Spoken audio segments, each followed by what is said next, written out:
రాజ్యాంగం కేవలం న్యాయవాదుల దస్తావేజు కాదు, నిజానికది జీవనానికో మాధ్యమం. చూడు భీమ్, నీ పాఠం అప్పచెప్పు. గురువు గారు ఖచ్చితంగా కొడతారు, మజాగా ఉంటుంది. ఏమైంది భీమ్? పాఠం చెప్పు. నిన్న మా అమ్మగారి ఆరోగ్యం బాగా పాడైంది. దానివల్ల నాకు సమయం దొరకలేదు. కానీ అమ్మ ఆరోగ్యానికి చదువుకి సంబంధం ఏముంది? చూడు భీమ్, అమ్మ ఆరోగ్యం బాగుండకపోవటం ఒక విషయం, అలాగే చదువుకోకపోవటం ఇంకో విషయం. ఒకవేళ ఇలా వంకలు పెట్టాలనుకుంటే చదువు మానేసేయి.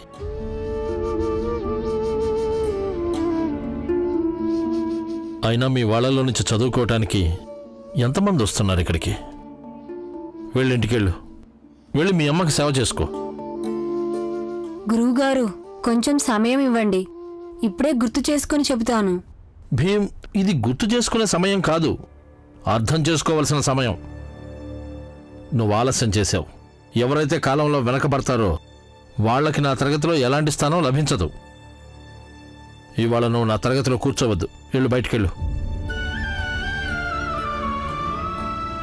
నన్ను క్షమించండి గురువుగారు, రేపటి నుంచి ఇలాంటి తప్పు ఎప్పుడూ జరగదు. క్షమించడం అది ఏమీ కుదరదని చెప్పాను కదా. ఇవాళ తరగతిలో కూర్చోడానికి వీల్లేదు. వెళ్ళు, ముందు బయటికెళ్ళు, వెళ్ళు. ఏమైంది? నేను వెళ్ళమని చెప్పాను కదా. నీ సంచి తీసుకుని వెళ్ళిపోయి ఇక్కడి నుంచి.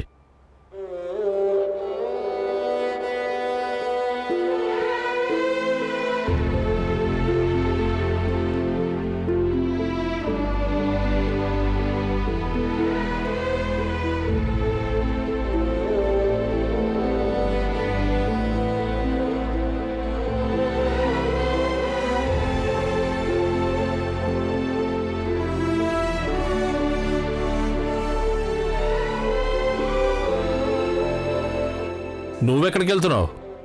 గురుగారు, నాకు గుర్తులేదు. కానీ నేను నిన్నేమీ అడగలేదే. నువ్వు వెళ్ళటానికి వీల్లేదు, కూర్చో. కేవలం భీమే వెళ్తాడు. వెళ్ళు భీమ్, బయటికి వెళ్ళిపో.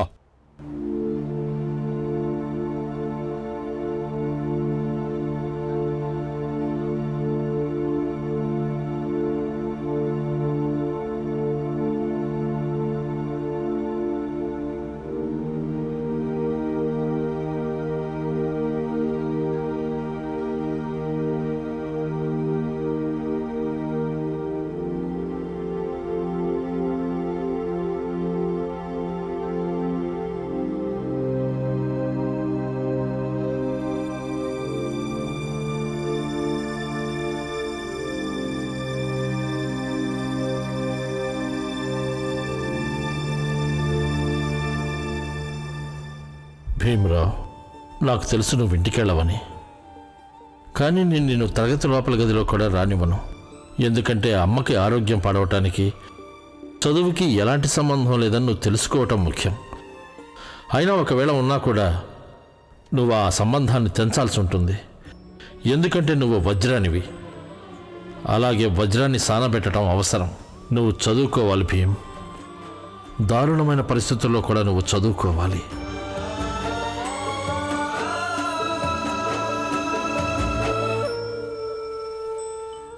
ఇదిగో తీసుకో.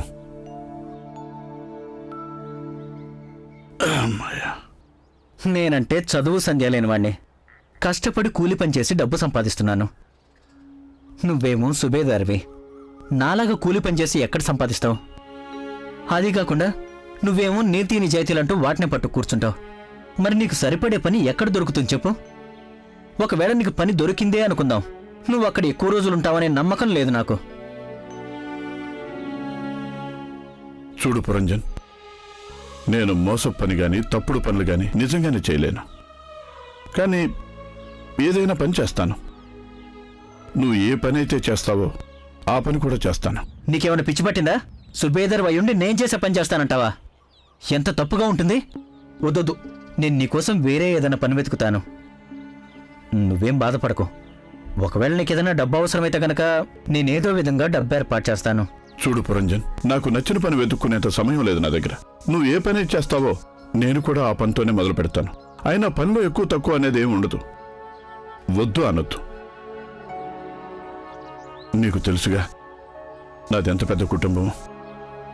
తిండి అయితే ఏదో ఒకటి తినేస్తాం, కానీ పిల్లల చదువులు, అలాగే భీమ్కి చదువు అంటే ఎంత శ్రద్ధో నీకు తెలుసు.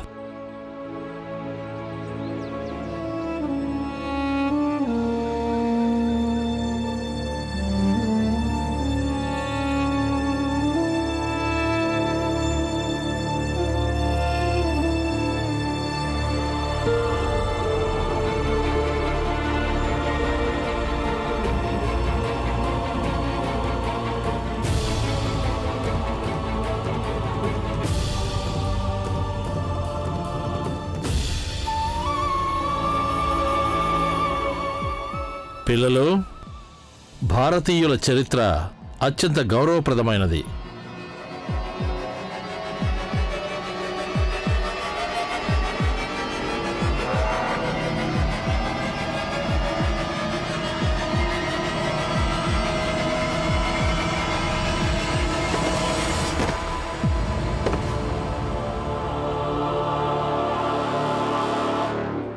భీమ్, భీమ్ భీమ్ లెగు భీమ్ భీమ్ లెగు భీమ్ భీమ్ ఎవరు బయటికి భీమ్ రాకండి. లెగు భీమ్ భీమ్ లెగు భీమ్ లెగు భీమ్ భీమ్ లెగు భీమ్ భీమ్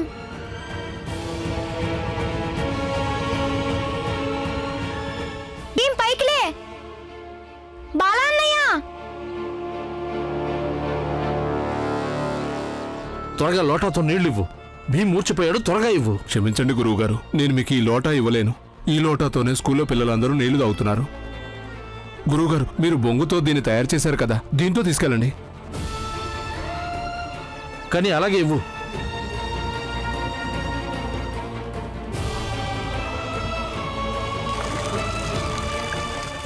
భీమ్ భీమ్ భీమ్ లే, భీమ్ లే, భీమ్.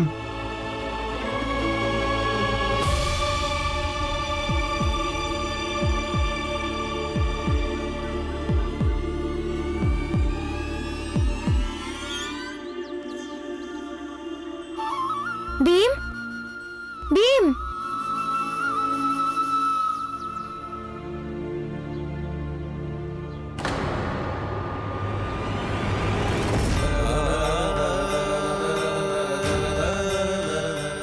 బాబు భీమ్, నువ్వు బానే ఉన్నావా? గురువుగారు, నేను బాగానే ఉన్నాను. ఇక నీ తరగతిలోకి వెళ్ళు. వెళ్ళి పాఠం చదువుకో. వెళ్ళు.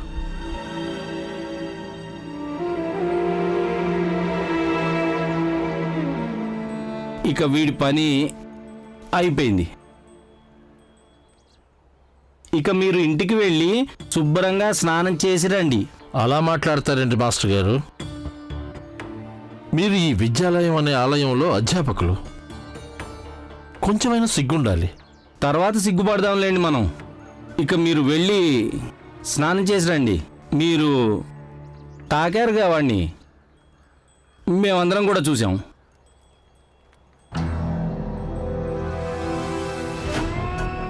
మీరు స్నానం చేయకుండా ఆ రిజిస్టర్ పుస్తకంలో సంతకం ఎలా పెడతారు?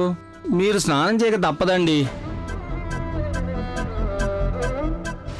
అంతేగా గురువుగారు? మాస్టర్ చెప్పింది నిజమే. ఇప్పటి వరకు ఏదైతే చేశామో ఇప్పుడు అదే చేయండి. ఇక వెళ్ళండి.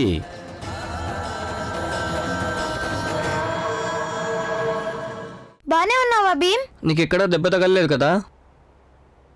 భీమ్, నువ్వు పెద్ద నాటకాల రాయుడు కదా. రోజు కొత్త కొత్త వేషాలు. మొదట స్కూల్లో గడపకి అడ్డంగా పడుకుంటావు, ఆ తర్వాత చదువుతూ గుమ్మంలోనే పడిపోతావు. అదే కనిపిస్తోంది కదా, వాడు పుస్తకాల పురుగని. అవును, మా తమ్ముడు పుస్తకాలు పురుగే. మీకెందుకంత బాధ? ఆనంద్, వచ్చి కూర్చో.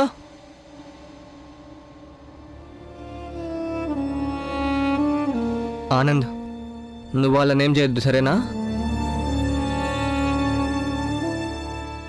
ఆనంద్ నువ్వు వాళ్ళని ఏం చేయొద్దు. దాగుడుమూతల దండాకోర్, పిల్లి వచ్చే ఎలగాడాగే, ఎక్కడ దొంగలు అక్కడే చూప్ సాంబార్బుడి. ఆపండి, మాట్లాడకండి. నేను వెళ్ళి గురువు గారికి చెప్తాను మీరిలా భీమ్ని ఆనంద్ని ఏడ్పిస్తున్నారని. వెళ్ళు చెప్పుకో, అప్పుడు నిన్ను కూడా అక్కడే కూర్చోపెడతాం వాళ్ళిద్దరి మధ్యలో. ఏమంటారు మీరు? అలాగే నువ్వు కూడా బొంగులో నుంచే నీళ్ళు తాగాలి. ఇంకా నిన్ను వాళ్ళ తమ్ముడిని కూడా చేసేస్తాం. పో, గురువు గారికి వెళ్ళి చెప్పుకో.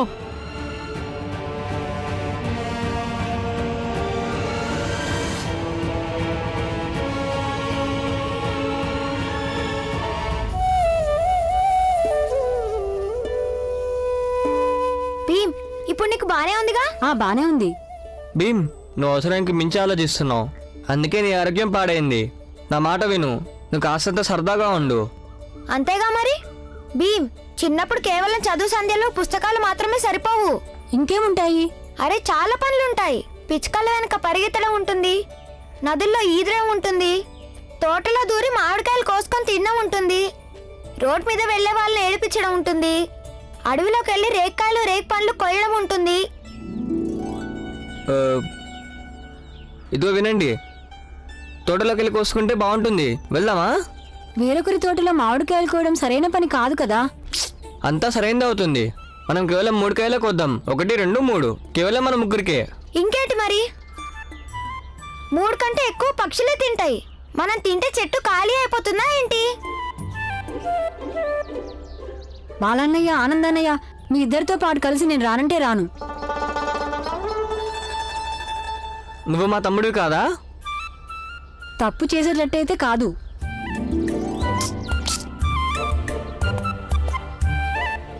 భీమ్, మనం మామిడికాయలు కొయ్యొద్దు. ఆ పొలాల పక్కన చాలా చెట్లు ఉన్నాయి కదా, దాంట్లోంచి రేగి పిల్లని కొద్దాము. సరే, పదండి పదండి.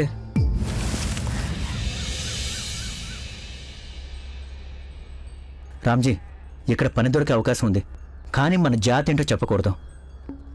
రోజుకి 8 అణాలు ఇస్తారు, కానీ యజమానికి మనం ఏ జాతి వాళ్ళమో చెప్పకూడదు. ఎందుకని? ఎందుకంటే ఇక్కడ ధాన్యాన్ని శుభ్రం చేస్తారు. కూలీలందరూ కలిసి మట్టిని శుభ్రం చేసే పనిని చేస్తుంటారు. గొప్ప గొప్ప వాళ్ళ ఇల్లు కట్టడానికి అందరూ కలిసి పని చేస్తుంటారు. ఈ కూలీలు కూడా? కానీ రామ్జీ, వీళ్ళంతా మన కులం వాళ్ళు కాదు, మనకంటే ఒక మెట్టు పైవాళ్లే. ఏ పురంజన్, ఈ మధ్య కనిపించడం లేదు. నమస్తే. ఏం చేస్తున్నావు? పని దొరక్క కొంచెం ఇబ్బంది పడుతున్నావు. పని దొరుకుతుందేమోనని. అయితే ఇక్కడికి వచ్చేయచ్చు కదా, ఇవాళ కూలీలు కూడా తక్కువ ఉన్నారు. అంటే అది మా కులం. ఇప్పుడు అవన్నీ ఎందుకు? మనందరం కలిసే కదా మట్టిని దులుపుతున్నాం. ఇవాళ 4 మూటలు మోస్తే ఏమవుతుంది? ఇవన్నీ గొప్పవాళ్ళ ఆలోచనలు. కులం వేరైతే అయ్యి ఉండొచ్చు, కానీ ఇక్కడున్న మనందరం పేదవాళ్ళమే. రండి, నేను మున్షి గారితో మాట్లాడతాను. రామ్జీరా. వద్దు పురంజన్, వెళ్ళు. నేను అబద్ధం చెప్పలేను. ఇతను మా స్నేహితుడు, అబద్ధం చెప్పడం చేత కాదు. అరే మీరేమీ చెప్పక్కర్లేదు, మీరు మాట్లాడకుండా ఉంటే చాలు. అయినా మీలాంటి వాళ్ళు ఇక్కడ చాలా మంది ఉన్నారు. వాళ్ళ పని వాళ్ళు చేసుకుంటున్నారు. మనమెవరో వాళ్ళకెలా తెలుస్తుంది? మేం కూడా వాళ్ళ గుమ్మంలో ఏమీ అడుగు పెట్టాం. వచ్చేయ్, అంతగా ఆలోచించుకో. రండి. పదరామ్జీ, తుండుగుడ్డను మన మొహానికి చుట్టుకుంటే మనమెవరో ఎవరికి తెలియదు. పద.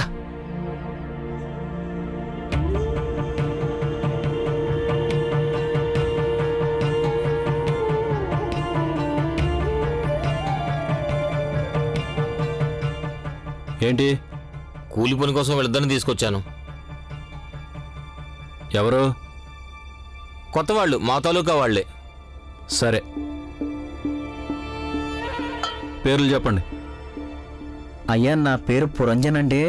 ఇతని పేరు రామ్జీ. వెళ్ళండి, వెళ్ళి త్వరగా పని మొదలు పెట్టండి.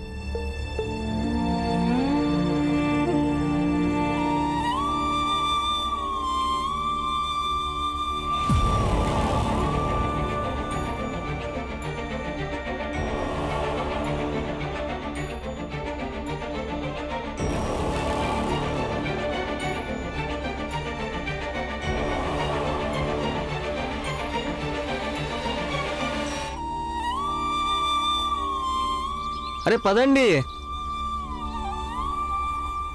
త్వరగా.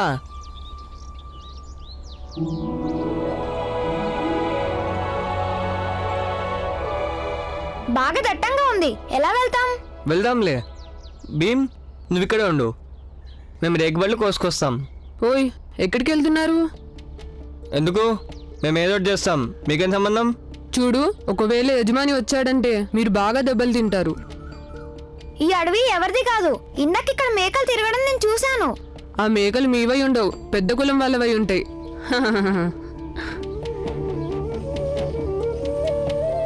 బాలా అన్నయ్య, మేకల్లో కూడా రకరకాల కులాలుంటాయా అన్నయ్య?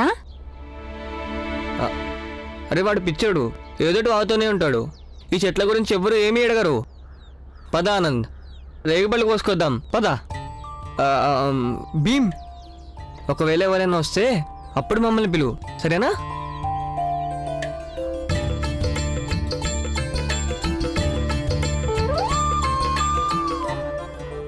పొలం యజమాని మనల్ని చూసి నాన్నకి చెప్పాడంటే అప్పుడు? అలాంటిది ఏమీ జరగదు. అందుకే నేను భీమ్ని అక్కడ నిలబడమన్నాను. ఒకవేళ ఎవరైనా వచ్చినా కూడా వాడు మనకు చెప్తాడు.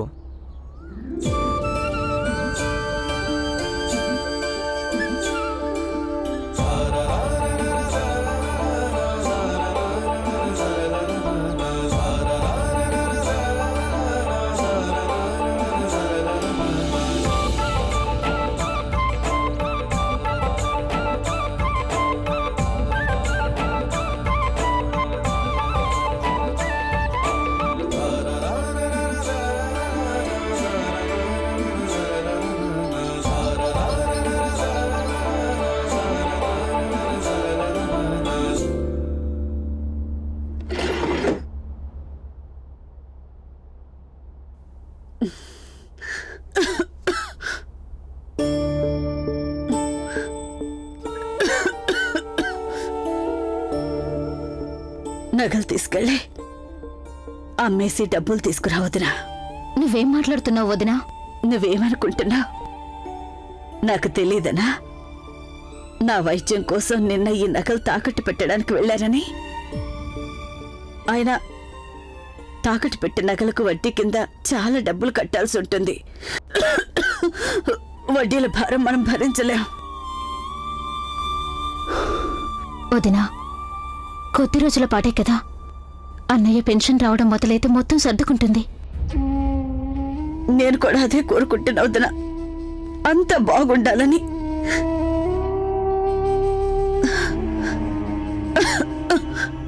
అసలైనా కూడా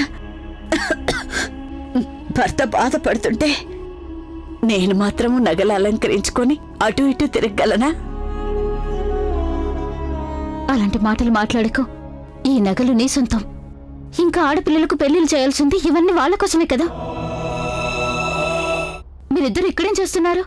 మేమేదో ముఖ్యమైన విషయాలు మాట్లాడుకుంటున్నాం. వెళ్ళండి ఇక్కడి నుంచి. అత్త, మేము కూడా మీకు ముఖ్యమైన విషయం చెప్పాలి. ముందమ్మ నాన్నల సంతోషం, తర్వాత పెళ్ళిళ్ళు.